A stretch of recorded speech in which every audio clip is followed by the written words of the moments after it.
우리는 에덴 동산에서 아담과 하와가 타락한 이후에 가장 먼저 나타난 반응을 알고 있습니다.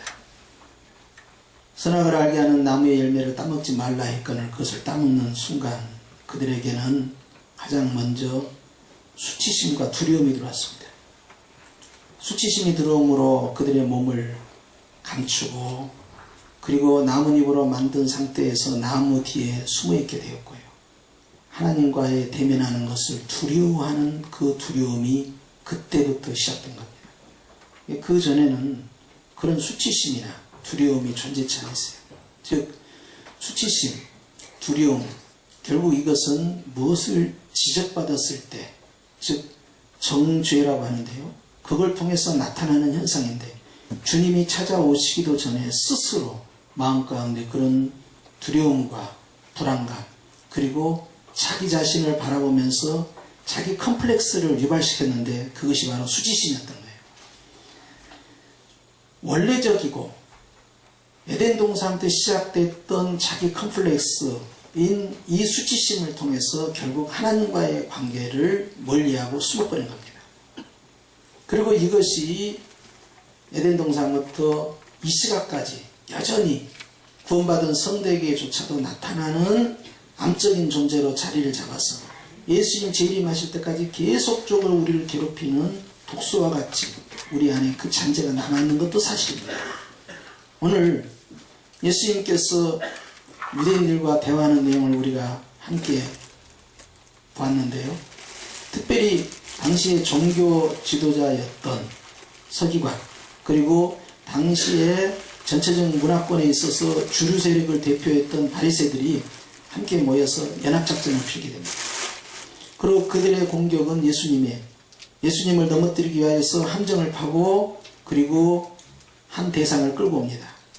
그 사람은 가늠하다가 현장에서 잡혔다라는 어떤 여자예요. 그 여인이 왔을 때 그 여인과 함께 했던 상대방 남자는 존재치 않습니다. 반드시 현장에서 잡았으면 남녀가 함께 와야 됨에도 불구하고 여자만 끌고 온 거예요. 그리고는 모세의 법에는 돌로 쳐 죽이라고 했는데 당신은 이걸 어떻게 하겠습니까 하면서 앞에다가 선생님, 랍비 이렇게 붙었어요. 선생이 이제 뭐라고 하는가를 듣고 우리가 그 말대로 따르겠습니다라고 했지만 실상 그렇지 않고요. 모세의 율법을 네가 어기는가 어기지 않는가를 보겠다. 살려라고 하면은 너는 율법을 어기는 자요.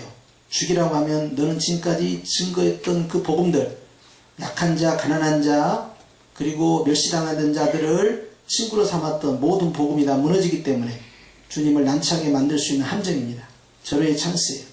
그때 주님이 하셨던 제스처는 갑자기 땅에 앉으신 겁니다. 그런 손가락으로 뭔가를 쓰기 시작하신 거예요. 거기에 무엇을 썼는지는 알 수 없지만 적어도 이 행위가 2번이 반복이 됩니다. 그렇기 때문에 굉장히 의미심장한 것인데 그 내용은 기록되어 있지 않아요. 그러나 학자들에 의하면 혹 주님께서 당시에 둘러싸였던 사람들의 죄를 기록하지 않았을까라고 추론을 합니다. 그랬을 때 정죄하던 자들이 계속해서 예수님께 독촉을 합니다. 어떻게 생각하시냐고, 어떻게 하면 좋겠냐고 다그치자 주님이 일어나십니다. 그리고 그들에게 말씀하시죠.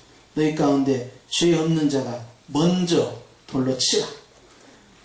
그러고 나서 다시 앉으셔서 손가락으로 또 땅에다 뭘 쓰기 시작합니다. 그것이 정말 그 자리에 있는 사람들의 죄를 하나하나 기록을 하셨는지는 알 길이 없습니다. 그러나 의미심장한 행위를 또 하고 계신 거예요. 그런데 이스라엘에 있어서 돌은 흔한 것입니다. 지천에 깔려있는 것이 다 돌이에요. 그렇기 때문에 돌은 쉽게 구할 수 있고 우리가 아는 대로 스테반을 죽일 때도 현장에 있는 돌을 집어다가 바로 던지면 되는 거예요. 그만큼 돌이 많은 나라입니다. 그런데 이제 살기 등등하고 한 여인을 죽이겠다라고 몰려있는 상황에서 주님께서 죄 없는 자가 먼저 돌로 치라고 하니까 이상한 상황이 발생을 했어요.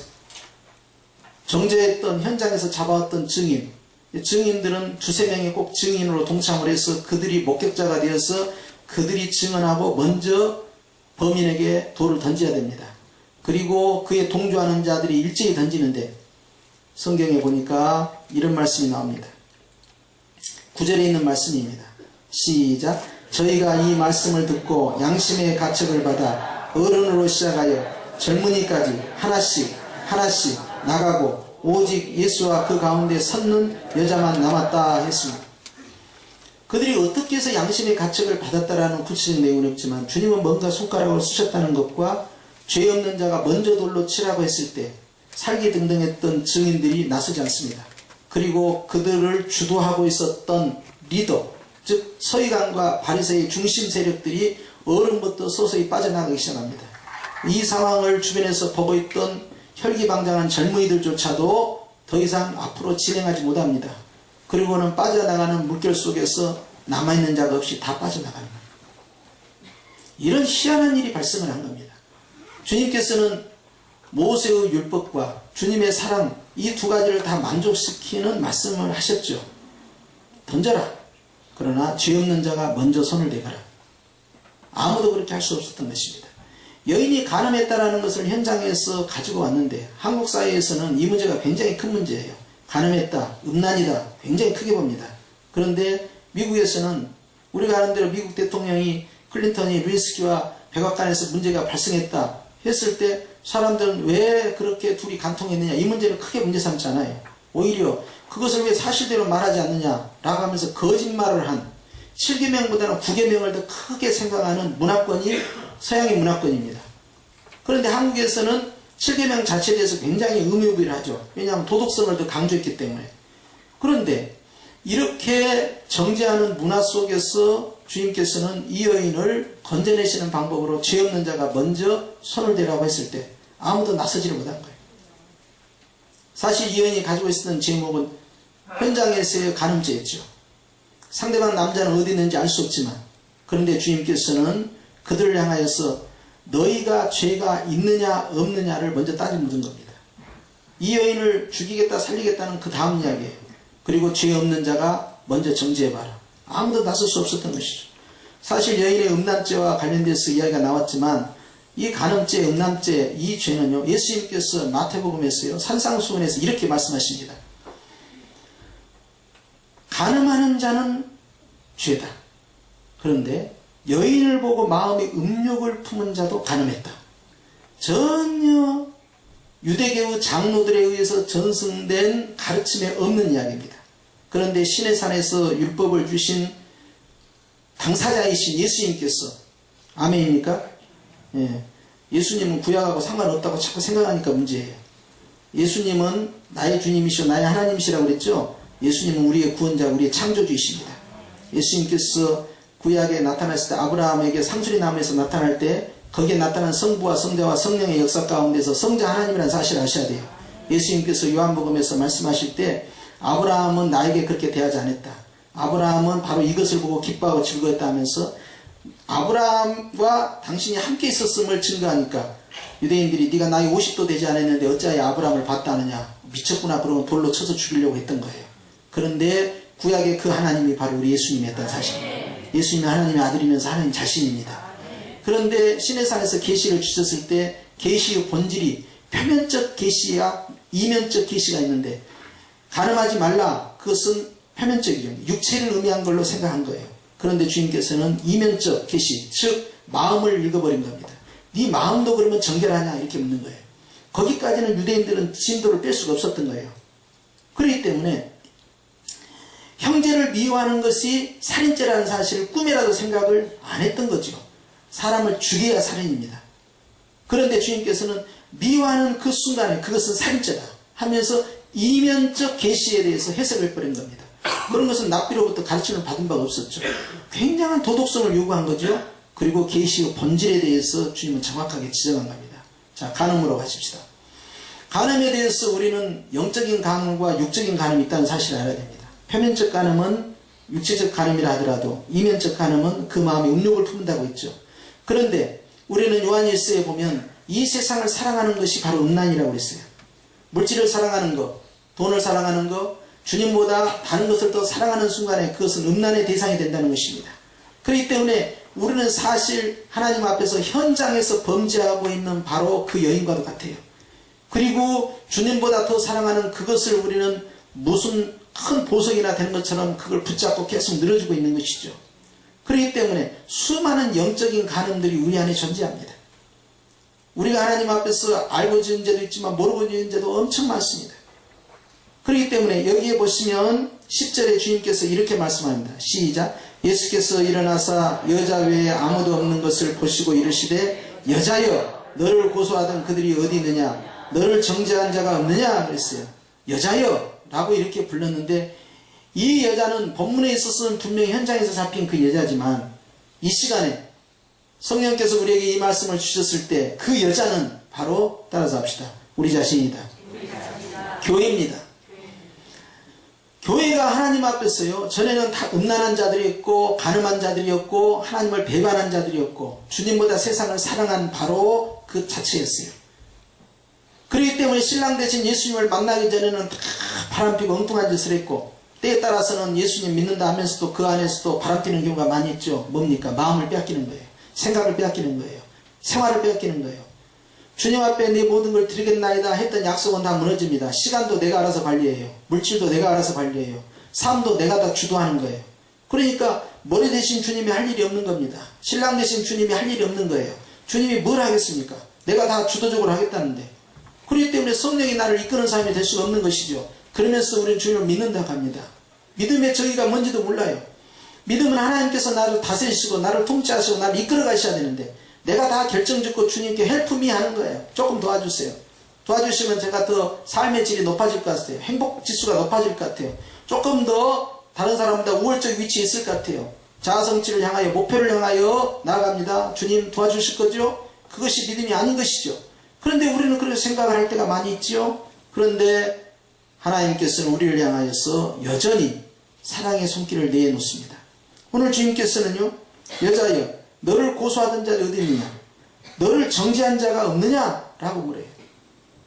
정죄라는 것은요, 그 사람이 잘했다 못했다를 내가 판결하는 겁니다. 선악을 알게 하는 나무의 큰 함정이 그거예요. 선악을 아는 것보다 더 중요한 게 있습니다.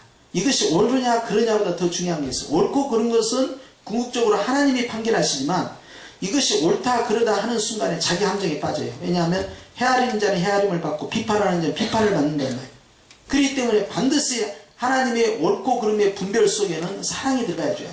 사랑이 빠져버린 공의와 사랑이 빠져버린 정의와 사랑이 빠져버린 옳고 그름의 분별, 선악간의 판단이 위험해요. 그것이 바로 율법이 가지고 있는 약점이에요. 율법은 처음부터 죄를 드러나게 하는 것이 목적인 것입니다. 죄가 드러나면 그 율법의 죄책감을 통해서 결국 성막으로 가서 거기서 죄사함을 받는 것입니다. 그런데 우리 안에 있는 이 정죄의 영으로 말미암아 우리는 끊임없이 고통 가운데 빠져들어요. 심지어는 우리가 다른 사람에 대한 정죄에서 머무르지 아니하고 가장 큰 정죄의 영이 내 자신이 돼버린 거예요. 그래서 자기에 대한 죄책감을 유발을 시켜서 하나님한테 잘못하면 그 죄책감 속에서 회개 쪽으로 나가는 것이 아니라 가장된 겸손을 나타냅니다. 가장된 겸손은 하나님 앞에서 내가 겸손한 척 하는 거예요. 실상은 겸손하지 않으면서 그 죄책감을 드러내고, 주님 저는 죄인이에요. 저는 정말 천국 갈 자신이 없어요. 제가 정말로 하나님 앞에서 해드린 것도 없어요 하면서 굉장히 미안해요 주님. 제가 마음은 그렇지 않은데 육신이 굉장히 약하거든요. 주님 정말로 주님 뵐 때마다 면목이 없습니다. 이런 것은 전혀 회개와 상관이 없는 이야기들을 계속 이야기하는 거예요. 그런데 우리는 아셔야 합니다. 우리가 온전하기 때문에 주님 우리를 선택한 게 아니에요. 우리가 엉망진창이었을 때 그분이 찾아오신 겁니다. 우리가 하나님과 원수되었을 때 주님께서 먼저 손을 내미셨어요. 그렇기 때문에 여러분 마음 가운데 낙심이 들어와서는 아니 되는 거예요. 그런데 내 모습을 보면서 다른 사람과 비교를 통해서 내 자신에 대한 열등감을 드러내기 시작합니다. 그러면서 내 속에 있는 것들 바라볼 때 소망이 없으니까 자꾸 주님 앞에서 미안하다고 하는 거예요. 전혀 아니죠. 우리는 아셔야 됩니다. 정죄의 영, 죄책감을 유발시키는 이 영은요, 철저히 하나님과 원수가 되는데요, 우리가 회개하기 때문에 용서함을 받는다라는 가짜 복음을 철저히 끊어내야 돼요. 저게 뭔 소린가 굉장히 쏠깃하죠. 잠이 확 깰 겁니다. 여러분 요한일서 1장 7절 이하의 말씀을 우리는 아셔야 됩니다. 또한 여러분 히브리서 9장을 통해서 우리가 깨닫는 게 있어요. 주님께서 십자가에서 피 흘려 죽으시고 우리가 그 예수를 믿는 순간에, 따라서 합시다. 과거의 죄와 현재의 죄와 미래의 죄를 단번에 용서하셨다. 내가 지금 예수님 믿는데 내가 10년 20년 가봐가지고 거기서 지은 죄를 가지고 청산을 못하면 지옥 가기도 하고 천국 가기도 하고 그런 게 아니에요. 그거와 아무 상관이 없다 이 말이에요.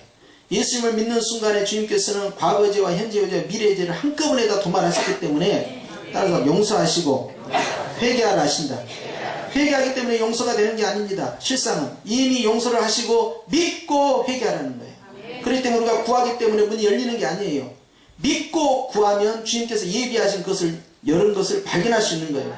내가 뭘 했기 때문에 어떤 결과가 나온 게 아니에요. 주님은 이미 세팅을 다 끝내놓은 겁니다. 다만 네가 믿느냐 믿지 않느냐 이걸 말씀하는 거죠. 그렇기 때문에 주님께서는 말씀하신 거예요. 누가 의롭다함을 얻겠느냐? 하나님 앞에서는 아무도 의롭다함을 얻을 수 없죠. 그런데 예수 그리스도를 믿는 자들에게 주님께서 의롭다함을 주셨다는 거예요. 하나님이 의롭다 하시니 누가 정죄하리요?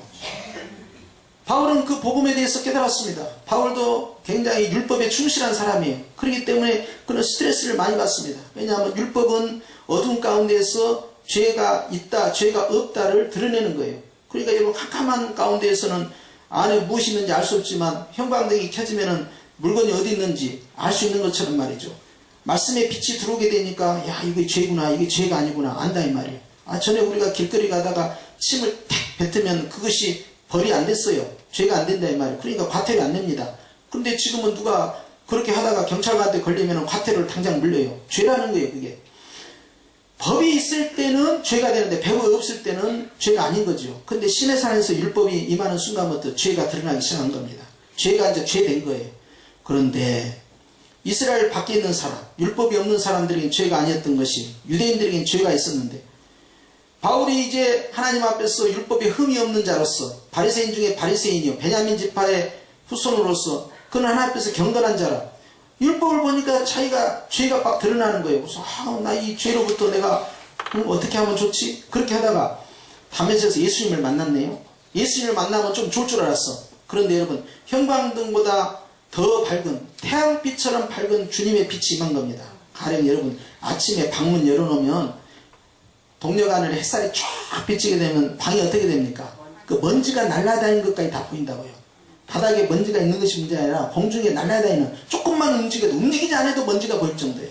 그러니 빛의 근본이 되신 예수님이 비춰버리는 순간에 바울은 자기 속에서 죄를 훨씬 더 많이 발견한 거예요. 율법에서 발견한 것보다 더 훨씬 많이. 그렇기 때문에 내 죄를 깨달으려면 신의 산으로 달려가 봐야 소용없어요. 그보다 더 밝은 빛으로 가는데 그건 어디냐? 갈보리산입니다. 갈보리산 십자가 앞에 서 있으면 자기 죄가 적나라하게 드러나는데요. 어디서 드러나냐? 나를 대신하여 십자가에서 피 흘려 죽고 계시는 예수님의 모습을 보면서 그것이 바로 내 죄라는 사실을 깨닫는 영이 임하는 것입니다. 그러니까 예수님의 갈보리산 앞에서 내 죄가 이렇게 많이 늘어났어요.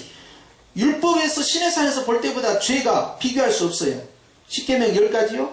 장로들이 보내준 거 318가지요? 훨씬 수천 수만 가지 억만 가지의 죄가 보이기 시작합니다. 머리털보다 더 많은 죄가 보이기 시작해요. 얼마나 바울이 스트레스를 받았겠어요. 오라 나는 공고한 사람이로다. 누가 이 사망의 늪에서 나를 건져낼까? 극심한 스트레스를 받습니다. 그러면서 그가 로마서 8장 1절에 다음과 같이 고백합니다. 그러므로 이제 그리스도 예수 안에 있는 자에게는 결코 정죄함이 없나니 이는 그리스도 예수 안에 있는 생명의 성령의 법이 죄와 사망의 법에서 너를 해방하였습니다. 전에는 죄로 인해서 내가 어찌하면 좋을까 하면서 힘들어했던 바울이 이제는 예수님 안에서 자기는 정죄가 더 이상 없다는 거예요. 하나님이 더 이상 정죄하지 않겠다. 그리고는 죄의 문제에 대해서 죄의 결과인 사망의 문제에 대해서 나는 자유하다. 나는 해방되었다. 이제는 나에게는 생명의 법, 성령의 법이 나를 다스린다. 그리고는 선포를 한 겁니다. 나 자유 얻었네, 너 자유 얻었네, 우리 자유 얻었네 해버린 거예요. 도대체 바울이 전한 복음이 무엇이길래 그가 단지 예수님을 만났다는 이유 하나 때문에 이렇게까지 변화될 수 있겠냐 하는 거예요. 여러분 우리는 그 비밀을 요한복음 19장 30절에서 찾습니다. 주님께서 십자가에 달리시면서 십자가에서 7마디를 하셨는데 마지막으로 하신 말씀이 내가 다 이루었다. 헬라어에서 테텔로스타이라고 하는데요. 주님께서 다 이루었다라는 말은 다 계산을 했다, 지불을 했다, 즉 돈 계산이 끝났다는 거기 때문에 속전했다는 거예요. 완료됐다는 것입니다. 그러면서 주님께서 테텔레스타이를 선포해 버렸는데 히브리서의 9장에 가서 주님께서 단번에 제사를 드려서 우리의 모든 죄를 다 도말시켰다는 거예요. 그렇기 때문에 내가 예수님을 믿는다는 하나 때문에 과거로부터 장차질 미래의 죄가를 주님께서 다 덮어버린 것이고, 내가 예수님 안에 있기 때문에 주님께서 나에 대해서 정죄 안 할 뿐만 아니라 주님이 대신 형벌을 받으시고 주님이 벌을 대신 받으시고 죽임을 당한 거예요. 그러니까 나는 죄에 대해서 책임을 질 이유가 없는 거예요. 그리고 거기서 끝난 게 아닙니다. 주님께서 너는 내 안에 있기 때문에, 내 안에 있는다는 이유 하나 때문에 너는 의롭다 라고 말씀하신 거예요. 그리고 주님께서 나를 깨끗하게 목욕시킬 뿐만 아니라 거룩하게 옷을 입혀버렸어요. 그래서 주님께서 정결케 하시고 거룩케 하시는 역사가 일어난 겁니다. 예수의 피로 깨끗게 하시고 성령의 기름 부음을 통하여 거룩케 하셨으니 하나님의 자녀의 신부의 권세가 우리에게 임한 거예요. 내가 달라진 건 뭐가 있습니까? 내가 달라진 건 예수 믿는 것밖에 없어요. 그런데 그것이 그런 결과를 만들 수 있냐는 거예요. 만들 수 있다는 거예요. 왜냐하면 예수님이 그렇게 하셨기 때문에. 내가 예수님 인크라이스트 안에 있다라는 이유 하나 때문에 그렇게 하겠다는 것이죠. 예수님께서 이 모든 일을 이루시고 너는 믿기만 하라 했는데, 야, 그러면 내가 믿는 것이 그러면 나 이거 공로가 되겠구나 생각했는데, 바울은 에베소서 2장 8절에서 다음과 같이 고백합니다. 우리는 자랑할 것이 하나도 없다. 왜냐하면 그의 은혜로 인하여 믿음으로 말미암아 우리가 구원을 얻었다. 근데 어떤 육체가 하나님 앞에 자랑할 것이 없다는 거예요. 즉 바꿔 말씀드리면 우리가 예수님 믿는 것도, 이 믿음의 은사도 하나님의 은혜로, 즉 은사로 주셨다는 거예요. 나의 나된 것은 다 하나님의 은혜니 자랑할 것이 없다라는 거예요. 그렇기 때문에 바울은 이제 자유자가 되었죠. 내가 예수님 하나 믿는 것이 이와 같은 결과를 만들어낼 줄 아무도 몰랐던 거죠. 믿고 안 믿고는 하늘과 땅 차이가 된 겁니다. 예수님 안에 있느냐 없느냐는 하늘과 땅 차이예요. 그것은 지옥과 천국처럼 전혀 다른 결과를 만들었던 것이죠. 그러면서 오늘 주님께서 가늠한 여인을 향하여서, 현장에서 잡힌 여인을 향하여서, 그리스도의 밖에 있는 자, 이제 그리스도 안으로 들어오는 자를 향하여서 너를 정죄한 자들이 어디 있느냐. 여러분, 우리는 주변 사람을 통해서 굉장한 스트레스를 받습니다. 다른 사람이 나에 대해서 뭐라고 말하는가, 다른 사람과의 비교를 통해서 내 자신을 발견하려고 하고요, 다른 사람이 나에 대해서 어떻게 평가하느냐에 따라서 자기의 자존감을 결정지려고 해요. 위험천만한 것이죠. 바울은 고백합니다. 고린도전서 4장에 아무도 나에 대해서 정죄하고 판단할 수 없다. 그리고 그 다음이 중요합니다. 나도 내 자신을 판단하지 않겠다. 나를 판단하시는 분은 오직 한 분이다. 그것은 다시 나타나실 예수님, 그분이다. 그렇기 때문에 주님이 나를 어떻게 보느냐예요. 주님은 이렇게 보시죠. 로마서 8장 말씀에 주님께서는 의롭다라고 평가하시겠다는 거예요. 하나님이 의롭다는데 누가 정죄, 판단 할 수 없다는 겁니다. 그렇기 때문에 하나님 앞에서 바울은 이제 자유함을 누린 거예요. 이 자유함 속에서 이 여인은 이제 주님과의 대화를 진행합니다. 주님은 이렇게 대화를 진행하시죠. 11절입니다. 시작. 대답하되 주여 없나이다. 주께서 가라사대, 예수께서 가라사대 나도 너를 정죄하지 아니하노니. 그게 첫째입니다. 두 번째는 가서 다시는 죄를 짓지 말라. 두 문장으로 나눠지는데요. 먼저는 가서 너는 네가 지은 그 죄를 반복하지 말아야 된다라는 말씀을 강조하시죠. 왜 그랬을까요? 이 여인이, 즉 이 교회가, 즉 이 성도가 계속적으로 죄책감에 눌리는 것을 주님은 원치 않은 거예요. 너 이제 행복해질 자격이 있다. 너 이제 즐겁고 감사하게 살 자격이 있어. 다른 사람이 너에 대해서 뭐라고 평가하든, 네가 네 자신에 대해서 뭐라고 평가하든 그건 중요치 않아. 너 좀 행복해져라. 그렇기 때문에 가서 네가 이 부분을 반복하게 된다면 너에게 있는 이 자유함을 네가 또 빼앗기지 않느냐. 그렇기 때문에 네가 이것에 대해서 멀리해야 된다. 다른 사람들이 다 너를 봤어. 실명을 다 올려놓고 이제 네가 누군지 다 알아. 인터넷에 다 공개가 됐어. 이제 뉴스에도 다 나왔어. 이제 네가 무슨 짓을 했는지 대한민국 사람이 다 알아. 그럼 어떻게 할래? 자살해서 죽을래? 아니면 외국으로 나가서 살래? 너 이제 어떻게 할 거니? 이제는 네가 공개된 장소에서 공개적으로 비난을 받았다. 너는 이제 어떻게 해야 되냐? 광화문 앞에서 이제 돌파매질을 당할 찰나에 지금 주님 앞에 건짐을 받은 거예요. 주님은 그거에 대해서 자유를 선언합니다. 너는 그 일을 반복하지 않으면 되는 것이지, 다른 사람이 너에게 뭐라고 하든, 네가 네 자신에 뭐라고 하든 거기에 집중하지 말라는 거예요. 다만 너는 그 일을 하지 아니하면 된다는 거예요. 그러면서 주님이 그 앞에 말씀하시죠. 주님은 나도 너를 정죄하지 아니하노니. 누가 재판관입니까? 하나님이십니다. 예수님께서는 백보자 심판에서 우리를 심판하실 때도 마찬가지고 지금도 마찬가지예요. 주님께서는 율법의 영으로, 정죄의 영으로 우리에게 다가오신 것이 아니고 자유의 영으로, 생명의 영으로 다가오신 것이죠. 성령께서 우리 안에 계시는 것은 우리가 율법의 기능을 정확하게 보라는 거예요. 시내산에서 율법의 본질은 뭐였느냐? 그것은 무엇이 죄다 무엇이 아니다를 알려주기 위한 목적이었고, 그와 같이 숨겨진 것들이 드러났을 때 너는 바로 즉시 성막으로 가거라. 그곳에서 너는 자유함을 얻고 치유가 돼야 된다 하는 내용이었어요. 오늘도 똑같습니다. 우리가 예수님 안에 있지만 죄를 짓습니다. 우리가 부족합니다. 안 믿는 사람보다 우리가 좀 더 성화가 되고 도덕적이나 윤리적으로 더 올라가야 되는데 그러지 못할 때도 있습니다. 자, 그러면 어떻게 할 거냐 이 말이에요. 오늘 주님은 예수님을 만나기 전에 가늠한 여인, 그리고 예수님을 만난 이후에 범죄한 자까지 모두 포함한 거예요. 주님께서는 정죄하지 않겠다. 이것은 심판입니다. 형벌입니다. 이것을 주님은 유예시켜버린 거예요. 그러고는 주님이 다 뒤집어 쓴 겁니다. 주님이 십자가에 피 흘려 죽으신 것은 교회가 현재로부터 미래에 장차 지을 죄까지를 다 떠안았기 때문에 교회는 그 문제에 대해서 부담을 느낄 필요가 없고, 교회가 해야 할 일은 감사와 찬양밖에 없는 거예요. 할렐루야. 좀 더 말씀을 좁혀서 결론적으로 좀 나가야 되는데요. 주님이 정죄하지 않겠다는 것은 우리에게 시사하는 바가 큽니다. 왜냐하면 이 말씀에 대적하는 영이 있어요. 그게 누굽니까? 내 자신이에요. 내가 말을 안 들어요. 내가 양심의 법에 따라서 겸손을 가장해서 끊임없이 자책감을 느끼는 겁니다.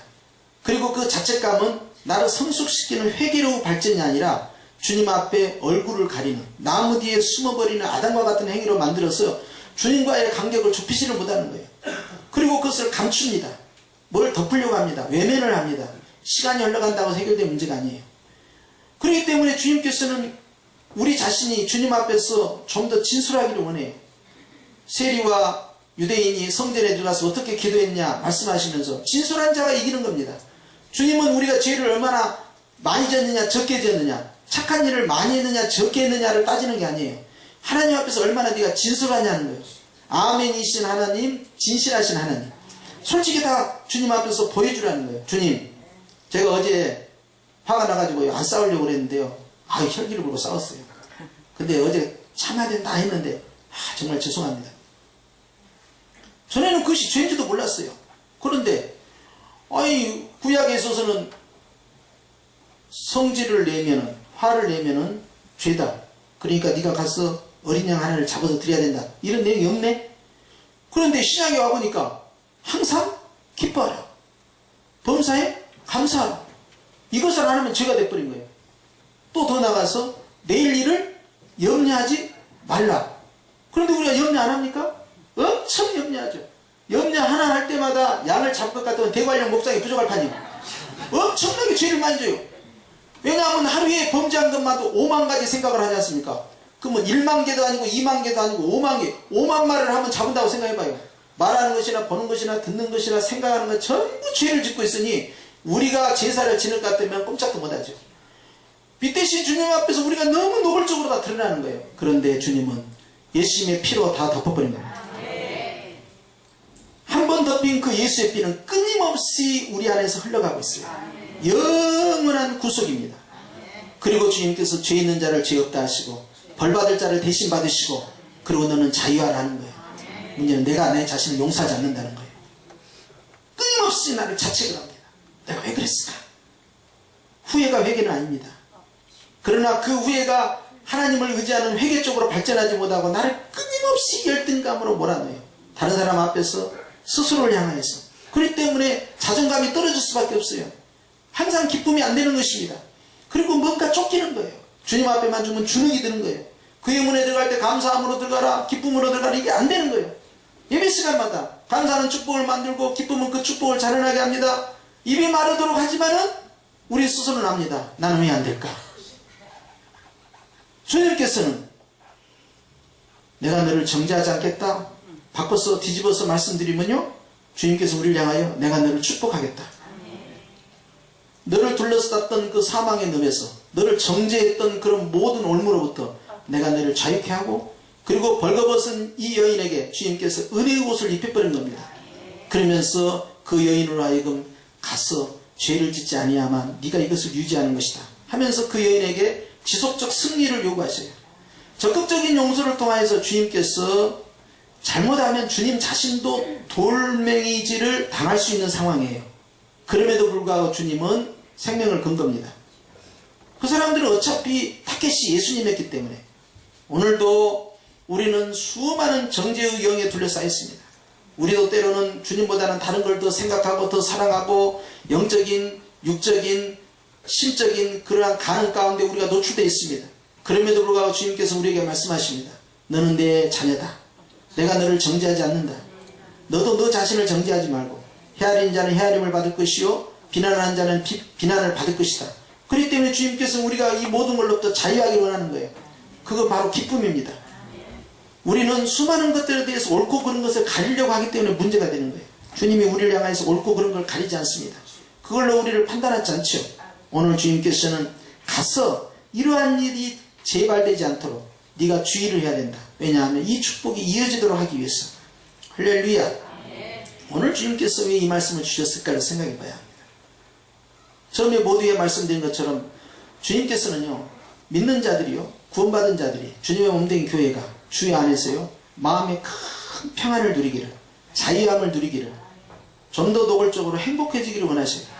행복은 미래에 있는 것이 아니고 현재에 있는 것입니다. 행복은 내가 어떤 목표를 달성했을 때 얻어지는 것이 아니라 지금부터 행복해져야 됩니다. 그런데 그것은 바로 예수님을 만나는 순간이에요. 그것이 용서의 복음이고요. 그것이 사도들이 우리에게 전한 복음이에요. 그렇기 때문에 바울은 주님이 우리를 먼저 사랑했다라고 고백하는 것이에요. 할렐루야. 주님이 우리를 먼저 사랑했다는 것은 주님께서 우리에게 손을 먼저 내미셨다는 거죠. 그렇기 때문에 먼저 사랑을 받은 자는 어떤 반응을 보여야 되겠냐는 거예요. 스스로를 향하여서 또 주변을 향하여서 내가 하나님 앞에 십자가의 피 흘림으로 은혜가 씌워졌다는 사실을 드러내야 되는데 다른 방법이 없어요. 그것은 감사와 기쁨이에요. 그렇기 때문에 구원받은 자의 외적 증거는 기쁨이에요. 주님께서 이 부분을 강조하신 것이죠. 귀신이 너희에게 항복한 것보다 너희 이름이 하늘에 기록된 것으로 기뻐해야 된다.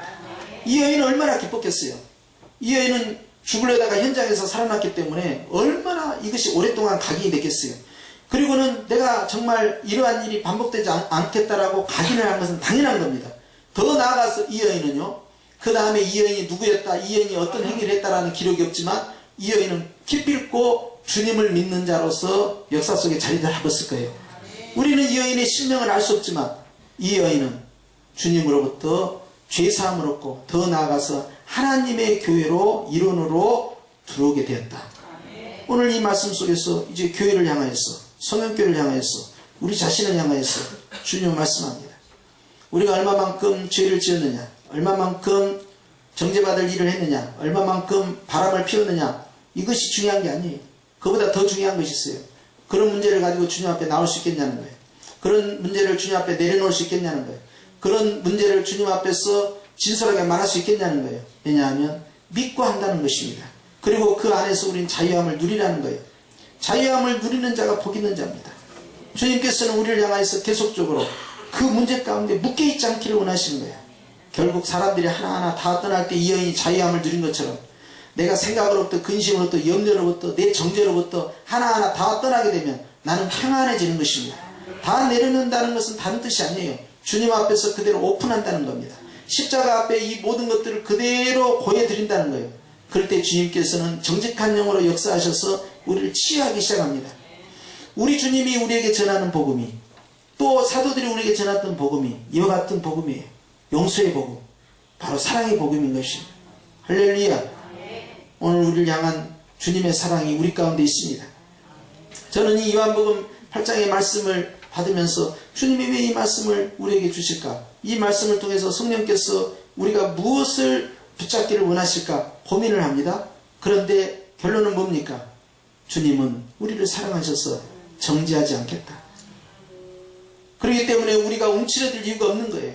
하나님 앞에서 우리가 마음껏 찬양하는 거예요. 어떤 분은 여쭤보면 지금 돌아가셔서 천국 갈 수 있죠? 그러면은 아유 내가 하나님 앞에 한 일이 없고 내가 지금 내 모습을 봤을 때 천국 갈 자신이 없다고. 이거 완전히 가짜 복음이에요. 천만의 말씀이죠. 그렇게 해서 천국 가는 게 아닙니다. 내가 뭘 열심히 했기 때문에 내가 하나님 앞에 헌신을 했기 때문에 천국 가는 게 아니에요. 내가 예수를 믿는다는 이유 하나 때문에 이미 천국이 우리에게 임했던 겁니다. 그래서 주님이 우리를 향해서 너희는 나라다. 무슨 나라? 하나님의 나라. 하나님의 나라에 들어갈 자는요, 이미 자기 자신이 하나님의 나라가 되어 있어야 되고, 그렇기 때문에 바리새인들이 묻습니다. 하나님의 나라가 어디 있습니까? 예수님께서 말씀하셔요. 하나님의 나라는 여기 있다, 저기 있다, 할 수 없다. 너희 안에 있다. 그리고 어떤 사람은 너희 안에 있다? 마음 안에 있다. 아니 어떻게 바리새인들의 마음 안에 하나님의 나라 천국이 있겠습니까? 화인 맞은 자들이고 외식하는 자들인데, 독사의 자식들인데 있을 수 없는 것이지요. 그러면 도대체 너희 안에 있다는 것은 무엇을 의미하겠어요? 그것은 마음 안에 있다는 것이 아니라 예수님을 의미하는 거예요. 자기들과 함께하고 있는 그 예수님을 향하고 있는 거예요. 예수님이 하나님의 나라를 가져온 분이고 예수님이 하나님의 나라 그 자체인 겁니다. 그렇기 때문에 예수님을 모신 자의 마음이 하나님 나라가 되는 거지, 우리가 절간에서처럼 수양을 하고 심신을 단련을 시켜가지고 내가 108번뇌를 외워가면서 그렇게 해서 내 자신이 수양을 해서 거기에서 다 내려놓고 다 비워놓고 이렇게 해가지고 내가 거기에서 하나님 나라가 되는 것이 아니에요. 우리는 마음을 수양하는 게 아닙니다. 예수님이 마음에 오셨을 때 역사가 벌어지는 거예요. 하나님의 나라가 예수님 안에 있고 그 예수님이 우리 마음 안에 왔을 때 주님의 나라가 시작이 되는데, 그 나라를 향하여서 주님께서는 더 업그레이드 하셔서 왕같은 제사장이다 그래요.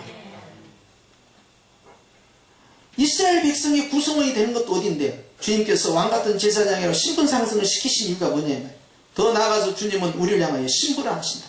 주님과 영광과 그 권세 가운데서 우리를 끌어올리시는데, 베드로는 고백해요. 주님이 장차 오시면 마지막 때에는 우리가 칭찬과 영광과 존귀가 우리에게 있다는 거예요. 그 주님이 받으시는 거 아니에요? 그런데 그 영광을 우리가 함께 나눈다는 거예요. 그래서 보좌 앞에 함께 앉아있고 천년 동안 왕노를 하는 것이고 영원토록 왕노를 하는 것으로 표현되어 있는 거예요.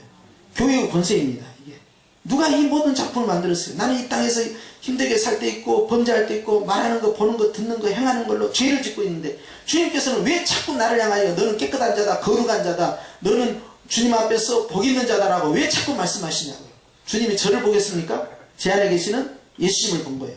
예수님의 공로가 이 모든 걸 이루었다는 겁니다. 네가 예수님 안에 있다면, 즉 인크라이스가 되어 있다면 다른 모든 걸로부터 자유하다는 거예요. 물고기가 물을 떠날 수 있습니까? 깨끗한 물 속에 들어있는 순간에 그는 안전하게 보호되는 것처럼 우리가 예수님 안에 있으면 더 이상의 정죄가 없다는 겁니다. 그렇기 때문에 죄를 통하여서 우리가 성화되지 못했기 때문에 쓰러질 때는 있지만, 그러나 그것 때문에 우리가 지옥이 결정되는 건 아니에요. 이미 그것은 우리의 미래는 지금 다 결정되었어요. 시작. 한 분만 했어요. 미래는 지금 결정되었다. 시작. 죽어봐야 하는 것이 아닙니다. 가봐야 하는 것이 아닙니다. 끝터리에 가서 죽을 때 어떤 식으로 죽느냐에 따라 결정되는 게 아니에요. 그렇게 생각하면 안 돼요. 지금 이미 결정된 거예요. 할렐루야. 불안해하시면 안 됩니다. 주님이 정죄하지 않겠다는 거예요. 이미 확정이 되었다는 거예요. 깨끗하게 했을 뿐만 아니라 정결한 영으로 역사하시고 또한 성결의 영으로 역사하셔서 거룩한 기름 부음을 했다는 거예요. 성령입니다. 거룩하게 하신 주님께서 우리 왕같은 제사장으로 나라로 백성으로 삼으셨기 때문에 오늘 주님께서는 스스로를 향하여서 너는 누구냐는 거예요. 나는 하나님 앞에서 이미 용서함을 받은 자지 앞으로 용서함을 받을 자가 아니에요. 완성된 축복입니다. 할렐루야. 그래서 주님께서는 정죄하지 말라는 거예요. 어느 누구에 대해서도 정죄하지 않지만 자기 자신에 대해서 관용을 베풀어야 됩니다. 그리고 그 관용이 주변 사람에게 전이가 돼야 돼요. 그래서 예수 그리스도의 복음이 내 안에서 다른 사람으로 번져나가면서 아름다운 공동체 커뮤니티를 형성해서 교회라는 이름으로 세상을 향해서 바로 이 복음을 전해야 된다는 것입니다. 이걸 우리는 사랑의 복음이라고 합니다. 할렐루야. 주님은 우리를 구원하시기 위해서 생명을 걸었습니다. 오늘 주님께서는 생명을 거시면서 우리를 향하여서 정죄하지 않겠으니, 심판하지 않겠으니, 벌을 주지 않겠으니 두려워하지 말고 놀라지도 말라는 거예요. 자기 자신이 얼마나 위대한 위치에 있는가를 깨달으는 거예요. 결국 이 여인이 사람들 앞에서 멸시와 천대를 받고 비난의 대상이었지만 결국 주님을 만난 이후부터는 완전히 뒤집어지는 역사예요. 바로 우리입니다. 우리 자신이 그렇게 됐어요. 세상에서는 우리가 무명한 자 같으나 하나님 나라에서 우리 유명한 자가 된 것입니다. 우리가 세상에서는 마물의 찌끼처럼 여김을 받지만 우리는 하나님의 능력으로 띠띠운 자가 되었어 주님의 백성으로 하나님께 영광을 돌리는 것입니다. 아무나 양자의 영을 받아서 하나님을 향하여 아빠 아버지라 부를 자격이 없어요. 다른 사람들은 그럼 아저씨라고 불러야 돼. 그런데 우리는 뭐라고 부릅니까? 아버지라고 부르잖아요. 아니 자기 아버지도 아닌데 아버지라고 부르면 안 되니까 아저씨라고 하든가 삼촌이라고 하든가 다른 이야기를 불러야겠죠. 감히 하나님 향하여 부를 수 있습니까? 우리는 부를 수 있습니다. 하나님을 향하여 나의 하나님, 나의 아버지여. 할렐루야. 우리가 그 위치에 신분 상승이 되었다는 사실은 바로 십자가의 구속으로 말미암아 되었다는 사실. 오늘 이 주님께서 그 피 흘림 속에서 우리 교회를 구원하셨고 여전히 구원의 복음을 선포하시면서 정지하지 말라. 스스로를 향하여서, 너의 미래를 향하여서, 너의 자녀를 향하여서, 너의 가족을 향하여서 복음을 나타내라는 것입니다. 할렐루야. 이번 한 주간은 이 말씀을 붙잡고 정죄치 아니하시는 하나님의 사랑으로 승리하시기를 주님의 축원합니다. 기도드리겠습니다.